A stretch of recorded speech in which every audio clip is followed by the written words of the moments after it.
As ações do Banco do Brasil caíram mais de 27% em apenas um mês.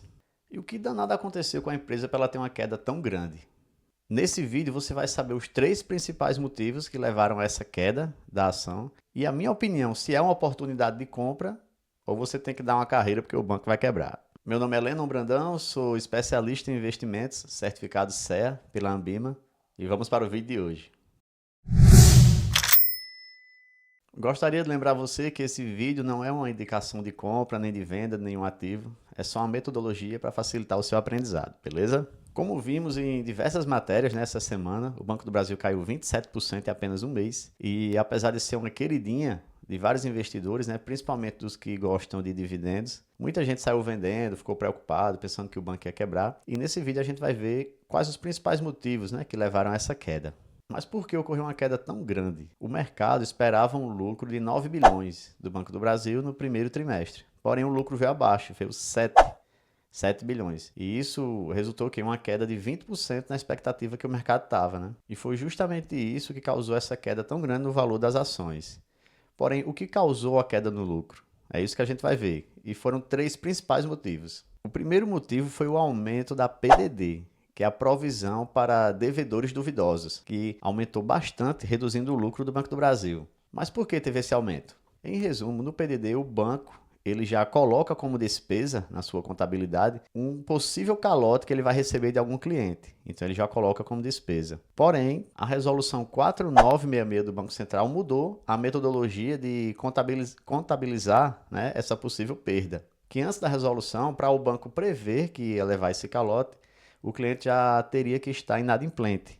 Então, ele já ia prever, se esse cliente está devendo, então possivelmente ele não vai me pagar mais. Então, já colocava aquilo ali como despesa. Com essa nova metodologia, o que é que acontece? O cliente não precisa mais estar inadimplente. O banco ele vai pegar a carteira de clientes dele e vai avaliar cada cliente que está devendo e vai verificar, dar uma porcentagem de risco daquele cliente. Ou seja, qual a porcentagem desse cliente dá um calote? Tantos por cento. E para isso ele tem que fazer isso com todos os clientes, mesmo os que ainda não estão dando calote. E com isso aumentou bastante a PDD, que é a provisão para os devedores duvidosos. Antes era só os que já tinham iniciado a dar o calote.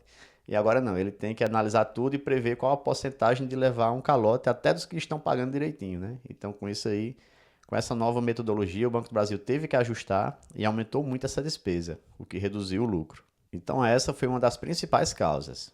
Vamos para a segunda. Todos sabemos que o Banco do Brasil ele é um dos principais financiadores do agronegócio do país. E essa safra 2024-2025 ela teve uma famosa quebra, devido a vários fatores, inclusive o climático, com o El Niño, que prejudicou bastante a safra de alguns grãos e houve essa quebra. Ou seja, se os agricultores, se as empresas do agro previam uma safra X, fizeram investimento, fizeram empréstimo, houve essa quebra, a safra não foi o que foi esperado, eles tiveram prejuízo, inclusive várias empresas quebraram, e como o Banco do Brasil é um grande financiador do agro, ele recebeu muito calote também dessas empresas do agro, o que acabou prejudicando bastante o seu resultado. Já a terceira causa é bem interessante, foi devido ao spread financeiro. E o que seria isso, pessoal? Quando você vai lá no Banco do Brasil e você contrata um CDB, por exemplo, um CDB 100% CDI, você vai estar emprestando ao banco o seu dinheiro e ele vai lhe pagar a rentabilidade, 100% do CDI. E o banco ele pega o seu dinheiro e vai emprestar para outra pessoa, vai emprestar para Miro, tá liso. Miro foi lá fazer empréstimo no banco. E o Banco do Brasil empresta a ele, por exemplo, a 20% ao ano. Então o banco tem um lucro. Ele pega você a taxa Selic, que ano passado estava 10,5% ao ano, e empresta para Miro por 20% ao ano. Então ele tem esse spread, essa diferença, que é justamente o lucro do banco. Porém, com o aumento da taxa Selic, que no momento que eu gravo esse vídeo ela está em 14,25 e já tem expectativa de chegar a 15, ele vai lhe pagando mais. Beleza? Entendeu? Ele estava ali pagando 10,5%, agora ele está ali pagando quase 15% e continua recebendo de Miro os 20%. Ou seja, se antes ele ganhava um spread financeiro de 9,5% nessa transação, hoje, com esse aumento da Selic, ele já ganha menos de 5%, ganha 4,75%. O que resulta em uma queda de 50% nesse spread, ou seja, 50% no lucro que ele tinha nessa operação, ele perdeu. É uma queda bem expressiva. Então, em resumo, esses são os três fatores que afetaram, né, o lucro do Banco do Brasil. O primeiro, a resolução do Banco Central. O segundo, a quebra de safra, que prejudicou o agro. E o terceiro, o aumento da taxa Selic, que prejudicou esse spread financeiro, que era um lucro importante que o Banco do Brasil tem. Então, pessoal, se você está gostando desse vídeo, não esquece de se inscrever, né, de dar um like, ativar o sininho. E sempre que eu estou criando novos vídeos, você vai ser notificado e vai aparecer aí para a gente compartilhar esse conhecimento, beleza? Não esquece não, se inscreve e ativa o sininho. E continuando, você agora me pergunta, e agora, Leno? Com essas três situações aí, o Banco do Brasil vai quebrar? E antes de responder minha opinião, vamos refletir sobre alguns dados. Quando o Banco do Brasil foi criado? Vocês sabem? Ele foi criado por Joãozinho, vulgo Dom João VI, em 1808. Ou seja, o banco tem mais de 200 anos, tem 217 anos. É uma instituição muito antiga, pessoal, do Brasil, que já passou por diversas crises, né? Crise de hiperinflação, mudança de moeda, já passou várias, e quebra de safra inúmeras, né? Então, ele já é um banco muito antigo e já passou por muita coisa e está vivo até hoje, e dando lucro. Então, esse é um dado para você refletir. Agora, analisando os pontos que fizeram ele ter uma queda no lucro, vamos ver a questão da PDD. Como o Banco do Brasil ele já ajustou a PDD agora nesse primeiro trimestre, ela tende a se manter estável, porque ele já fez os ajustes necessários. Então, quando chegar uma nova carteira, não vai ter tanta mudança, porque o grosso de tudo que ele já tinha de crédito já foi avaliado. Então, esse valor tende, né, a ficar estável e não ter grandes mudanças para o próximo trimestre. Já a situação do agro, como sabemos que o setor agro é algo cíclico, né? Em 2024 foi muito ruim. O próprio IBGE ele já prevê que esse ano vai ter um aumento, em 2025, de 12,2% na safra de grãos. Ou seja, é um aumento considerável em relação ao do ano passado. E, ou seja, as empresas do agro, tendo um lucro maior, né, com esse aumento de safra, vão poder se sustentar, vão poder ter lucro e vão poder pagar os seus empréstimos ao Banco do Brasil. Então, é bem animador esse número do IBGE, com essa previsão para 2025. Você pode pensar que 12,2% é pouco, mas isso impacta muito no agro. Então, vemos, né, o IBGE prevê um cenário positivo do agro para esse ano, que vai refletir justamente no Banco do Brasil, que é o maior financiador do agro. E outra notícia que animou o setor agro foi que o governo ele prevê um grande investimento no Plano Safra agora 2025, 2026, que vai incentivar, né, o agronegócio, que é justamente o motor do país, né? Todos sabemos que o agro é o motor que sustenta o país e o governo não é besta. E ele prevê já no Plano Safra que vai ter um bom investimento nesse setor para justamente reerguer, né, e fazer a economia melhorar, graças a esse motor que é o agro aqui no Brasil.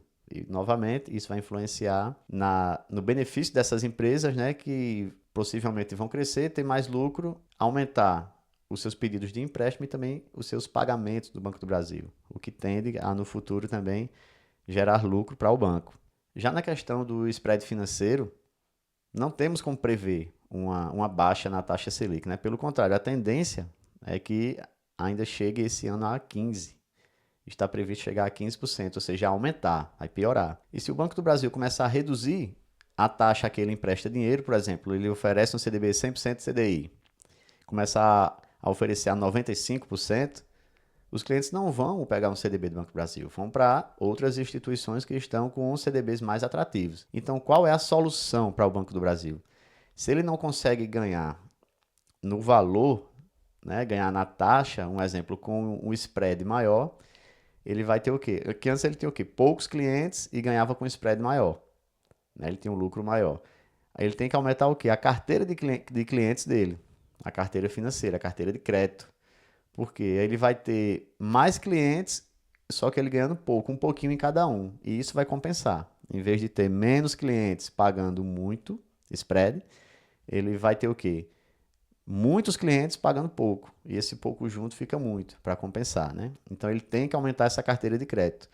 E a boa notícia é que nos últimos 12 meses essa carteira de crédito já aumentou em 14,4%, dados do próprio Banco do Brasil, né? Então isso aí é um fator positivo. Então, respondendo a sua pergunta, se eu acho que o Banco do Brasil vai quebrar, na minha opinião, não. Acho pouco provável. Pode passar por momentos de turbulência, né, na economia, porém quebrar eu creio que não. Aí você vem com outra pergunta. Então agora é a oportunidade de comprar as ações? Mas para te responder isso, eu tenho que te fazer algumas perguntas. As ações fazem parte do seu perfil de investimento? E as ações fazem parte da sua estratégia de investimentos? E se você respondeu sim, que faz parte do seu perfil e da sua estratégia, aí eu pergunto, na sua estratégia de rebalanceamento, esse mês são as ações que devem receber os aportes? E se são as ações que devem receber os aportes esse mês? Aí eu pergunto, são as ações de bancos que devem receber esse aporte para ter o rebalanceamento correto de acordo com a sua estratégia? E se você respondeu sim a todas elas, na minha opinião, claro que lembrando que isso aqui não é uma indicação de investimento, o Banco do Brasil ele apresenta uma boa oportunidade de compra, está com preços atrativos em relação aos outros bancos. Agora seja bem sincero, se você respondeu não a alguma dessas perguntas que eu fiz, que são elas, se você sabe o seu perfil de investimento, se você possui uma estratégia de investimentos, se você possui uma estratégia para montar a sua carteira, possui uma estratégia de rebalanceamento. Agora, se você não tem nada disso, não sabe o seu perfil, nem sabe sua estratégia, você tem grande chance de perder dinheiro começando a investir dessa forma. Você vai acabar montando uma carteira Frankenstein, né, baseada em vídeos de YouTube, de notícias, e vai acabar se dando mal e perdendo dinheiro. Então foi por isso que eu criei a estratégia Rafia, que é justamente para você ter a sua estratégia de montar a sua carteira de forma diversificada, tanto em ativos de renda fixa, renda variável, ativos nacionais, internacionais e ativos assimétricos, para que você saiba rebalancear todo mês, sem aperreio. Depois que você monta a sua estratégia de acordo com o seu perfil, fica bem fácil. Todo mês você saber qual classe de ativos deve receber esse investimento. E para saber também quais ativos colocar. Aí eu criei a metodologia PQD, que ela avalia o preço, a qualidade e a questão dos dividendos de cada ativo, de ações de fundos imobiliários. Então você vai saber qual classe de ativos precisa de aportes e quais os melhores ativos para colocar na sua carteira naquele momento. E tudo isso e muito mais, pessoal, eu ensino no meu curso Sua Qualidade Financeira, onde meu objetivo principal é que o quê? Que você tenha qualidade de vida através dos investimentos e da inteligência financeira. Que você consiga aprender a montar a sua carteira, a organizar seu orçamento, a realizar seus sonhos através dos investimentos corretos. Beleza? Então, se você quiser fazer parte da nossa comunidade, quiser fazer o nosso curso e aprender a investir com foco em sua qualidade de vida, é só clicar aqui no link que eu vou deixar aqui abaixo e acessar. E qualquer dúvida, pode manter contato comigo. Inclusive, lá na página tem meu WhatsApp. Pode mandar dúvida. E não é IA não, viu? Eu mesmo respondo. Pode pedir para mandar um áudio que eu mando para você. Beleza? Então, valeu, pessoal. Vamos ficando por aqui. Um grande abraço e até o próximo vídeo. Valeu!